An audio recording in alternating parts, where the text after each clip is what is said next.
In a village there lived two men who had the self-same name. Both are named Claus, but one of them owned 4 horses and the other owned only 1 horse. So to distinguish between them, people called the man who had 4 horses Big Claus, and the man who had only 1 horse Little Claus. Now, I'll tell you what happened to these two, for this is a true story. The whole week through, Little Claus had to plow for Big Claus and lend him his only horse. In return, Big Claus lent him all 4 of his horses, but only for 1 day a week, and that had to be Sunday. Each Sunday, how proudly Little Claus cracked his whip over all the 5 horses, which were as good as his own on that day. How brightly the sun shone, how merry were the church bells that rang in the steeple, how well dressed were all the people who passed him with hymn books tucked under their arms. And as they went their way to church to hear the parson preach, how people did stare to see Little Claus plowing with all 5 horses. This made him feel so proud that he would crack his whip and hollow, "Get up, all my horses!" "You must not say that," Big Claus told him. "You know as well as I do that only one of those horses is yours." But no sooner did another bevy of churchgoers come by than Little Claus forgot he mustn't say it, and hollowed, "Get up, all my horses!" "Don't you say that again," Big Claus told him. "If you do, I'll knock your horse down dead in his traces, and that will be the end of him." "You won't catch me saying it again," Little Claus promised. But as soon as people came by, nodding to him and wishing him good morning, he was so pleased and so proud of how grand it looked to have 5 horses plowing his field, that he hollowed again, "Get up, all my horses!" "I'll get up your horse for you," Big Claus said, and he snatched up a tethering mallet, and he knocked Little Claus's one and only horse on the head so hard that it fell down dead. "Now I haven't any horse at all," said Little Claus, and he began to cry. But by and by he skinned his dead horse, and hung the hide to dry in the wind. Then he crammed the dry skin in a sack, slung it up over his shoulder, and set out to sell it in the nearest town. It was a long way to go, and he had to pass through a dark, dismal forest. Suddenly a terrible storm came up, and he lost his way. Before he could find it again, evening overtook him. The town was still a long way off, and he had come too far to get back home before night. Not far from the road he saw a large farmhouse. The shutters were closed, but light showed through a crack at the top of the windows. "Maybe they'll let me spend the night here," Little Claus thought, as he went to the door and knocked. The farmer's wife opened it, but when she heard what he wanted, she told him to go away. She said her husband wasn't home, and she wouldn't have any strangers in the house. "Then I'll have to sleep outside," Little Claus decided as she slammed the door in his face. Near the farmhouse stood a large haystack leading up to the thatched roof of a shed which lay between it and the house. "That's where I'll sleep," said Little Claus when he noticed the thatch. "It will make a wonderful bed. All I hope is that the stork doesn't fly down and bite my legs." For a stork was actually standing guard on the roof where it had a nest. So Little Claus climbed to the roof of the shed. As he turned over to make himself comfortable, he discovered that the farmhouse shutters didn't come quite to the top of the windows, as he could see over them. He could see into a room where a big table was spread with wine and roast meat and a delicious fish. The farmer's wife and the sexton were sitting there at the table, all by themselves. She kept helping him to wine, and he kept helping himself to fish.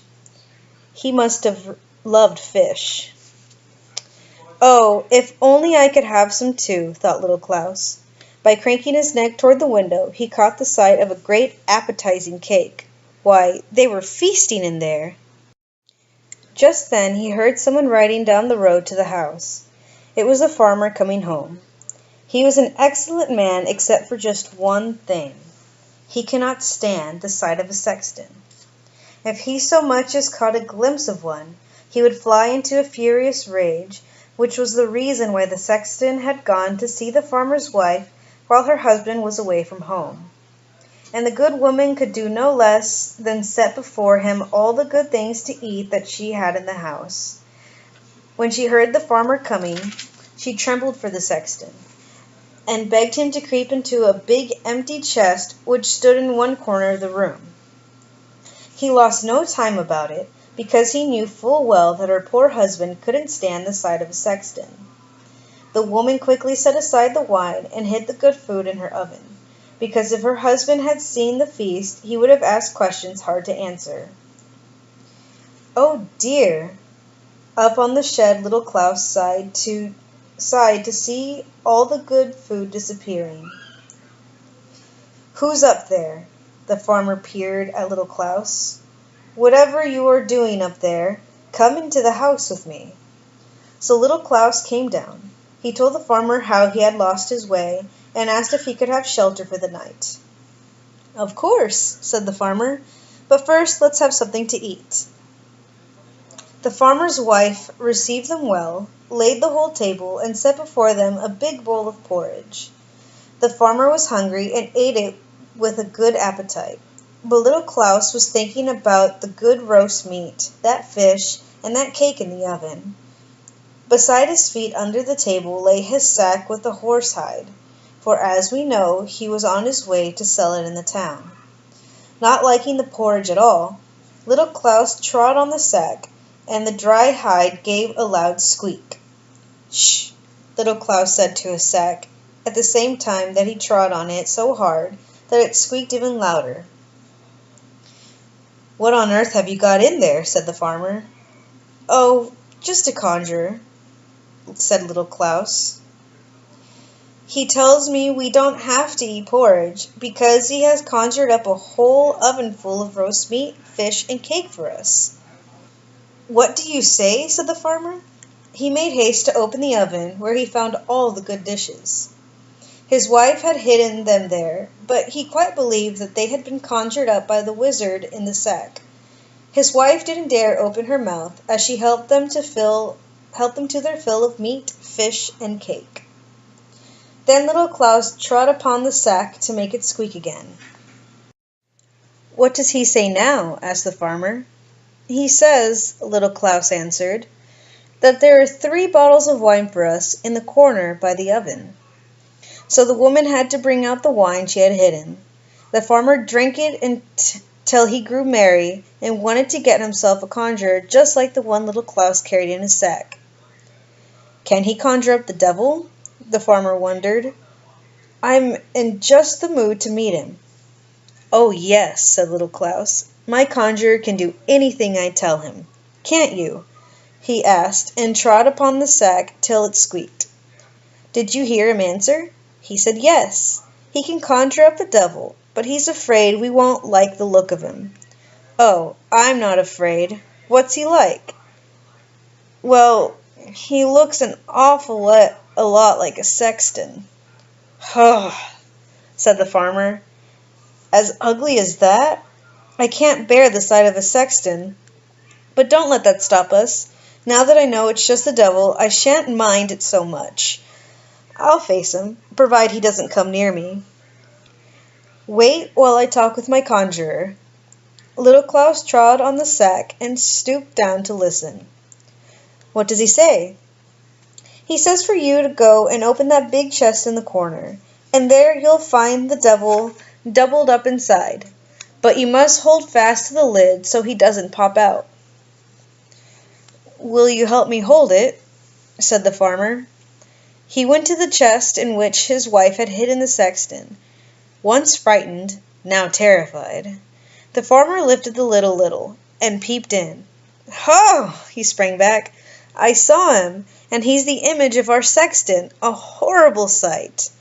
After that they needed another drink, and sat there drinking far into the night.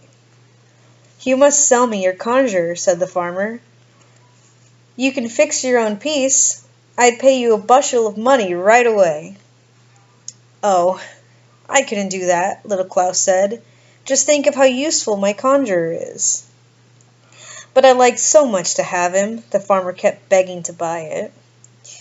"Well," said little Claus at last, You've been kind enough to give me a night's lodging, so I can't say no.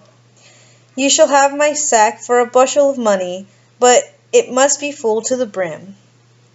"You shall have it," said the farmer, "but you must take that chest along with you too. I won't have it in the house another hour. He might still be inside it. You never can tell." So little Klaus sold his sack with the dried horse hide in it, and was paid a bushel of money, measured up to the brim. The farmer gave him a wheelbarrow too, in which to wheel away the money and the chest. "Fare you well," said little Klaus, and off he went with his money and his chest with the sexton in it. On the further side of the forest was a deep, wide river, where the current ran so strong that it was almost impossible to swim against it. A big new bridge had been built across the river, and when little Klaus came to the middle of it, he said, very loud so the sexton could hear him, "Now, what would I be doing with this silly chest? It's as heavy as stone, and I'm too tired to wheel it any further. So I'll throw it in the river, and if it drifts down to my house, well and good. But if it sinks, I haven't lost much." Then he tilted the chest a little, as if he were about to tip it into the river. "Stop! Don't!" the sexton shouted inside. "Let me get out first." "Oh," said little Klaus, pretending to be frightened. "Is he still there? Then I'd better throw him to the river and drown him." "Oh, no, don't do that to me," the sexton shouted. "I'd give a bushel of money to get out of this." "Why, that's altogether different," said little Klaus, opening the chest. The sexton popped out at once, pushed the empty chest into the water, and hurried home to give little Klaus a bushel of money. What with the farmer's bushel and the sexton's bushel, little Klaus had his wheelbarrow quite full. "I got a good price for my horse," he said when he got home and emptied all the money in a heap on the floor of his room. "How big Klaus will fret when he finds out that my one horse has made me so rich, but I won't tell him how I managed it." Then he sent a boy to borrow a bushel measure from Big Klaus. Whatever would he want with it, Big Klaus wondered, and smeared pitch on the bottom of the bushel so that a little of what he measured would stick to it. And so it happened that when he got his measure back, he found 3 newly minted pieces of silver stuck on it. "What's this?" Big Klaus ran to see little Klaus. "Where did you get so much money?" "Oh, that's what I got for the horsehide I sold last night." "Heavens above! How the price of hides must have gone up." Big Klaus ran home, took an axe, and knocked all 4 of his horses on the head. Then he ripped their hides off and set out to town with them. "Hides! Hides! Who'll buy hides?" he bawled up and down the streets. All the shoemakers and tanners came running to ask what their price was. "A bushel of money apiece," he told them. "Are you crazy?" they asked. "Do you think we spend money by the bushel?" "Hides! Hides! Who'll buy hides?" he kept on shouting, and to those who asked how much, he said, "A bushel of money." "He takes us for fools," they said. The shoemakers took their straps and the tanners their leather aprons, and they beat Big Klaus through the town. "Hides! Hides!" they mocked him. "We'll tan your hide for you if you don't get out of town." Big Klaus had to run as fast as he could. He had never been beaten so badly. "Little Klaus will pay for this," he said when he got back home. "I'll kill him for it." Now it so happened that little Klaus's old grandmother had just died. She had been as cross as could be. Never a kind word did she have for him, but he was sorry to see her die. He put the dead woman in his own warm bed, just in case she came to life again, and let her lie there all night while he napped in a chair in the corner, as he had done so often before. As he sat there in the night, the door opened, and in came Big Klaus with an axe. He knew exactly where Little Klaus's bed was, so he went straight to it and knocked the dead grandmother on the head, under the impression that she was Little Klaus. "There," he said, "you won't fool me again." Then he went home. "What a wicked man," said Little Klaus. "Why, he would have killed me. It's lucky for my grandmother that she was already dead, or he'd have been the death of her." He dressed up his old grandmother in her Sunday best, borrowed a neighbor's horse, and hitched up his cart. On the back seat he propped up his grandmother, wedged in so that the jolts would not topple her over, and away they went through the forest. When the sun came up, they drew abreast of a large inn, where Little Klaus halted and went in to get him some breakfast. The innkeeper was a wealthy man, and a good enough fellow in his way, but his temper was as fiery as if he were made of pepper and snuff. "Good morning," he said to Little Klaus. "You're up and dressed mighty early." "Yes," said Little Klaus. "I am bound for the town with my old grandmother, who was sitting out there in the cart. I can't get her to come in, but you might take her a glass of mead. You'll have to shout to make her hear you, for she's deaf as a post." "I'll take it right out." The innkeeper poured a glassful of mead and took it to the dead grandmother, who sat stiffly on the cart. "Your grandson sent you a glass of mead," said the innkeeper, but the dead woman never said a word. She just sat there. "Don't you hear me?" the innkeeper shouted his loudest. "Here's a glass of mead from your grandson." Time after time he shouted it. She didn't budge. He flew into such a rage that he threw the glass in her face. The mead splashed all over her as she fell over backward, for she was just propped up, not tied in place. "Confound it!" Little Klaus rushed out the door and took the innkeeper by the throat. "You've gone and killed my grandmother! Look, there's a big hole in her forehead." "Oh, what a calamity!" The innkeeper wrung his hands. "And all because of my fiery temper. Dear Little Klaus, I'll give you a bushel of money, and I'll bury your grandmother as if she were my very own. But you must hush this thing up for me, or they'll chop off my head. How I'd hate it." So it came about that Little Klaus got another bushel of money, and the landlord buried the old grandmother as if she'd been his own. Just as soon as Little Klaus got home, he sent a boy to borrow a bushel measure from Big Klaus. "Little Klaus wants to borrow it?" Big Klaus asked. "Didn't I kill him? I'll go and see about that."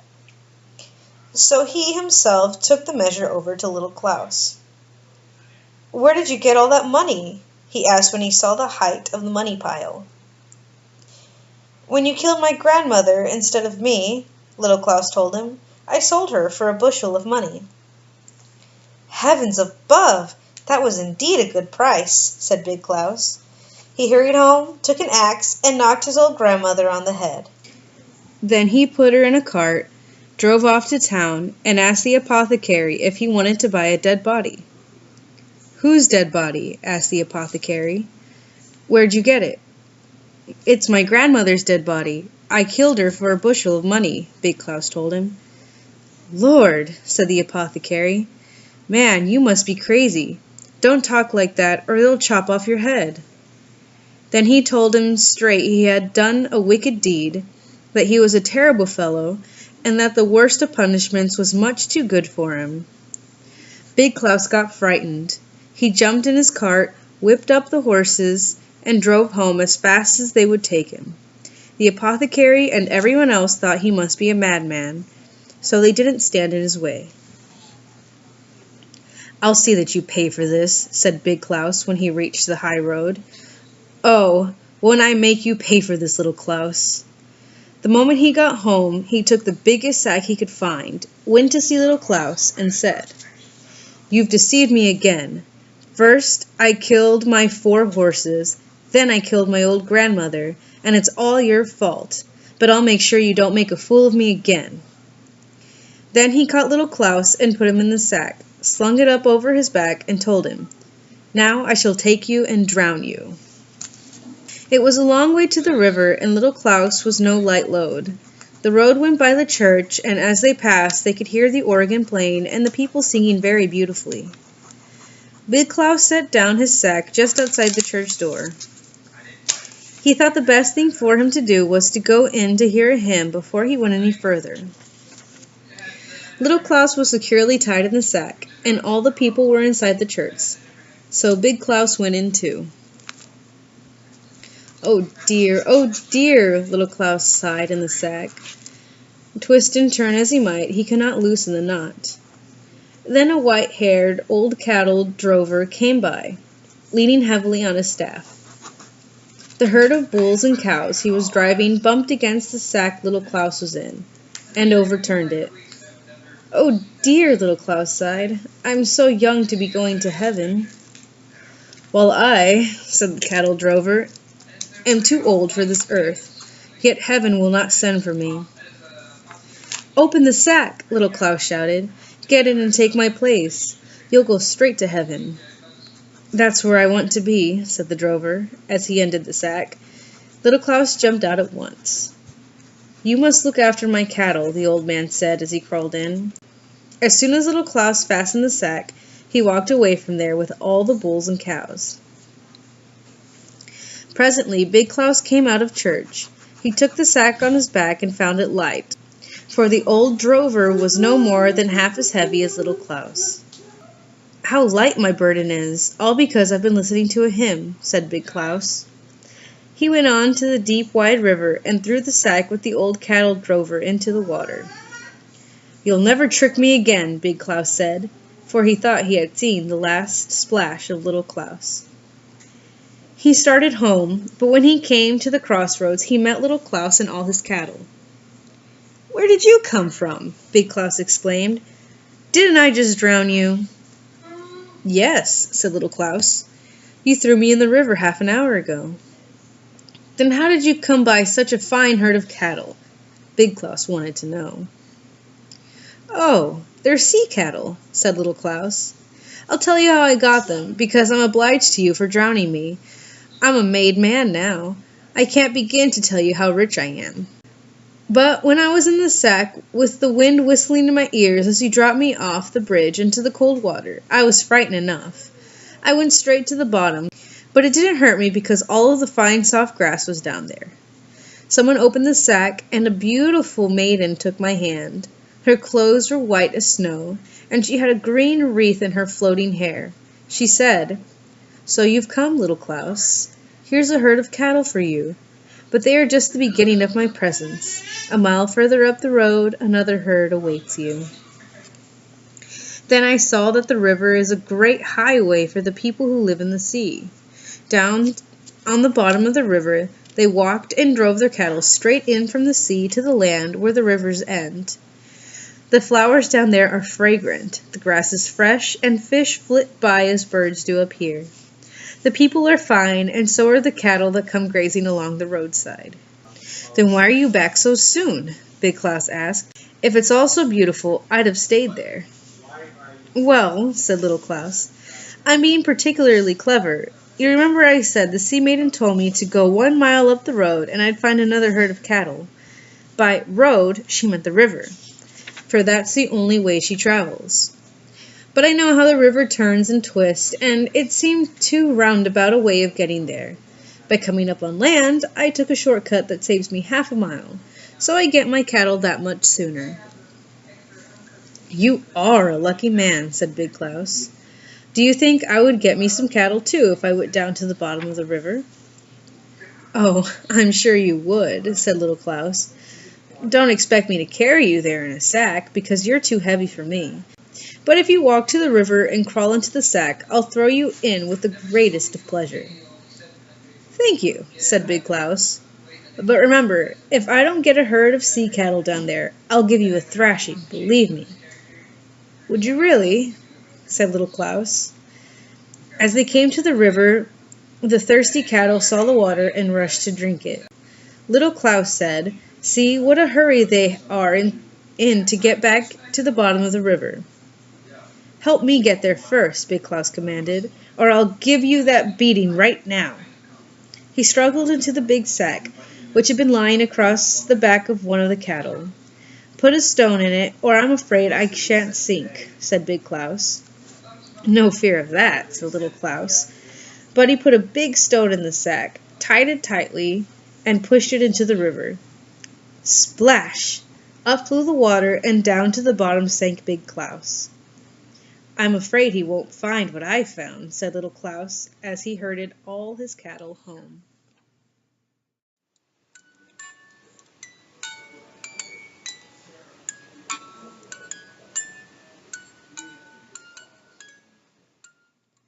Once there was a prince who wanted to marry a princess. Only a real one would do.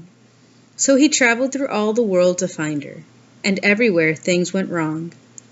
There were princesses aplenty, but how was he to know whether they were real princesses? There was something not quite right about them all. So he came home again and was unhappy, because he did so want to have a real princess. One evening a terrible storm blew up. It lightened and thundered and rained. It was really frightful. In the midst of it all came a knocking at the town gate. The old king went to open it. Who should be standing outside but a princess? And what a sight she was in all that rain and wind. Water streamed from her hair down her clothes, into her shoes, and ran out at the heels. Yet she claimed to be a real princess. "We'll soon find that out," the old queen thought to herself. Without saying a word about it, she went to the bedchamber, stripped back the bedclothes, and put just one pea in the bottom of the bed. Then she took 20 mattresses and piled them on the pea. Then she took 20 eider-down feather beds and piled them on the mattresses. Up on top of all these, the princess was to spend the night. In the morning they asked her, "Did you sleep well?" "Oh," said the princess, "no, I scarcely slept at all. Heavens knows what's in that bed. I lay over on something so hard that I'm black and blue all over. It was simply terrible." They could see she was a real princess, and no question about it, now that she had felt one pea all the way through 20 mattresses and 20 more feather beds. Nobody but a princess could be so delicate. So the prince made haste to marry her, because he knew he had found a real princess. As for the pea, they put it in the museum. There it's still to be seen, unless somebody has taken it. There, that's a true story.